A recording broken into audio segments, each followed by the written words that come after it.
जंगल की दुनिया में शेर का राज सबसे ऊपर है। इसकी दहाड़ पूरे जंगल को हिला देती है। शेर को ताकत और बहादुरी का राजा कहा जाता है, लेकिन क्या आपने कभी सोचा है कि शेरों की दो मुख्य प्रजातियों में कौन ज्यादा ताकतवर है? एक एशियाई शेर जो भारत के गिर जंगलों में शान से घूमते हैं, या फिर दूसरे अफ्रीकी शेर जो अफ्रीकी सावाना पर राज करते हैं। आज की इस वीडियो में हम दो जबरदस्त शेरों को करीब से देखेंगे। हम जानेंगे कि इनका शरीर कैसा होता है और ये कैसे शिकार करते हैं और कौन ज्यादा ताकतवर होता है। आखिर में हम ये भी पता करेंगे कि जंगल का असली राजा कौन है। तो तैयार हो जाइए ये शानदार मुकाबला देखने के लिए। जब ताकत की बात आती है तो सबसे पहले जो चीज दिमाग में आती है वह है आकार और वजन। इस मामले में अफ्रीकी शेर थोड़े आगे होते हैं। एक बड़ा अफ्रीकी शेर आमतौर पर 170 से 230 किलो तक भारी होता है और कुछ बहुत बड़े होते हैं जिनका वजन 250 किलो या उससे भी अधिक हो सकता है। इनकी लंबाई पूंछ समेत करीब 10 से 11 फीट होती है और इनका शरीर मजबूत और मांसल होता है, जिससे यह बहुत ताकतवर शिकारी माने जाते हैं। वहीं बात करें एशियाई शेर की तो ये अफ्रीकी शेरों की तुलना में थोड़े छोटे और हल्के होते हैं। एक नर एशियाई शेर का औसत वजन 160 से 190 किलोग्राम के बीच होता है और इनकी लंबाई पूंछ मिलाकर लगभग 9 से 10 फीट तक होती है। हालांकि ये आकार में थोड़े छोटे हैं, लेकिन इनकी फुर्ती और चपलता किसी से कम नहीं होती। शरीर के आकार और वजन में अफ्रीकी शेर को शुरुआत से ही बढ़त मिलती है। उसका बड़ा शरीर और ज्यादा वजन उसे एक तरह से फायदा देता है। नर शेर की शान उसका अयाल न केवल उसे एक राजा वाला रूप देता है, बल्कि सुरक्षा में भी भूमिका निभाता है। ये शानदार घना अयाल जो उसके सिर, गर्दन और कंधों को ढकता है और ये उसकी उम्र और स्वास्थ्य का संकेत होता है। ये उसे लड़ाई में गर्दन के लिए सुरक्षा भी प्रदान करता है।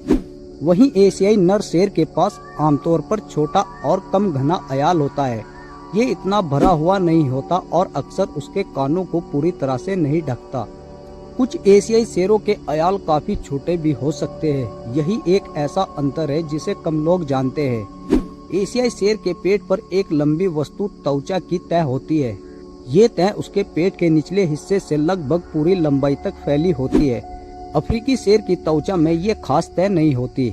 यही एक साफ शारीरिक फर्क है जो इन दोनों प्रजातियों को अलग बनाता है। अब आप लोगों ने इनके शरीर के कुछ फर्क तो देख लिए, तो चलिए अब जानते हैं कि वह कहाँ रहते हैं और उनका जीने का तरीका कैसा होता है। पहले हम रहने की बात करते हैं एशियाई शेर, जिसे भारतीय शेर भी कहा जाता है। ये अब केवल भारत के गुजरात राज्य के गिर वन और उसके आसपास के इलाकों में पाया जाता है। ये शेर सूखे जंगलों, झाड़ियों और घास के मैदानों में रहते हैं। वहीं बात करें अफ्रीकन शेर की तो ये अफ्रीका के कई हिस्सों में पाया जाता है, खासकर सावाना, घास के मैदान और कुछ जंगलों में। ये शेर एशियाई शेरों की तुलना में ज्यादा जगहों पर मिलते हैं, लेकिन इनकी संख्या भी धीरे धीरे कम हो रही है। एशियाई शेरों के समूह आमतौर पर छोटे होते हैं, जिसमें नर अक्सर अकेले या छोटे बच्चों के साथ समूह में रहते हैं। अफ्रीकी शेरों के समूह बड़े होते हैं, जिन्हें प्राइड भी कहा जाता है, जिनमें कई तरह की मादाएं, उनके शावक और कुछ नर होते हैं। इससे उन्हें बड़े शिकार का सामना करने और अपने क्षेत्र की रक्षा करने में मदद मिलती है। अब सबसे जरूरी सवाल पर आते हैं, सबसे ताकतवर कौन है? ताकत को कई तरीकों से समझा जा सकता है, लेकिन अगर हम शिकार करने की क्षमता और शरीर की ताकत को देखें तो यही असली ताकत मानी जाती है। एशियाई शेर छोटे झुंड में रहते हैं, इसीलिए वे आमतौर पर छोटे या मीडियम आकार के जानवरों का शिकार करते हैं, जैसे हिरण और नीलगाय। वे शिकार करते समय छुपकर हमला करते हैं और तेजी से शिकार को पकड़ते हैं। अफ्रीकी शेर अपने प्राइड के साथ मिलकर बहुत बड़े शिकार को भी मार सकते हैं, जैसे भैंस, जिराफ और छोटे हाथी। ये मिलकर शिकार करते हैं और अपनी ताकत को एक साथ लगाते हैं, जिससे ये बड़े जानवरों को भी मार सकते हैं। अब बात करते हैं इनकी काटने की ताकत। तो इन दोनों शेरों की काटने की ताकत सामान्य होती है, जो 600 psi तक होती है। एशियाई शेर की भागने की गति अफ्रीकी शेर से थोड़ी कम होती है। जहां एशियाई शेर 40 से 50 किलोमीटर पर हावर दौड़ सकते हैं, तो वहीं अफ्रीकी शेर 60 से 70 किलोमीटर पर हावर दौड़ सकते हैं। अब आता है सबसे बड़ा सवाल, अगर ये दोनों शेर आमने सामने आ जाए तो कौन जीतेगा? इस बात की सीधी तुलना करना मुश्किल है, क्योंकि ये दोनों जानवर कभी प्राकृतिक रूप से आमने सामने नहीं आते। लेकिन हम कुछ बातों को देखकर अंदाजा लगा सकते हैं, जैसे शरीर और आकार की शक्ति। अफ्रीकी शेर आकार और वजन में बड़े होते हैं। उनके पास ज्यादा मांसपेशियां होती है, जिससे वे ताकतवर बनते हैं। ऐसे में अगर एशियाई शेर का मुकाबला अफ्रीकी शेर से हो तो एशियाई शेर को हार का सामना करना पड़ सकता है। अफ्रीकी शेर अक्सर बड़े और खतरनाक जानवरों का शिकार भी करते हैं। इससे उन्हें ताकतवर दुश्मनों से लड़ने का अच्छा अनुभव मिल जाता है। अफ्रीकी नर शेर का घना और बड़ा अयाल भी उसकी सुरक्षा में मदद करेगा। जब दो शेर आपस में लड़ते हैं तो वे आमतौर पर एक दूसरे की गर्दन और गले पर हमला करते हैं। ऐसे में अफ्रीकी शेर का अयाल उसके लिए एक तरह की ढाल या कवच बन जाता है।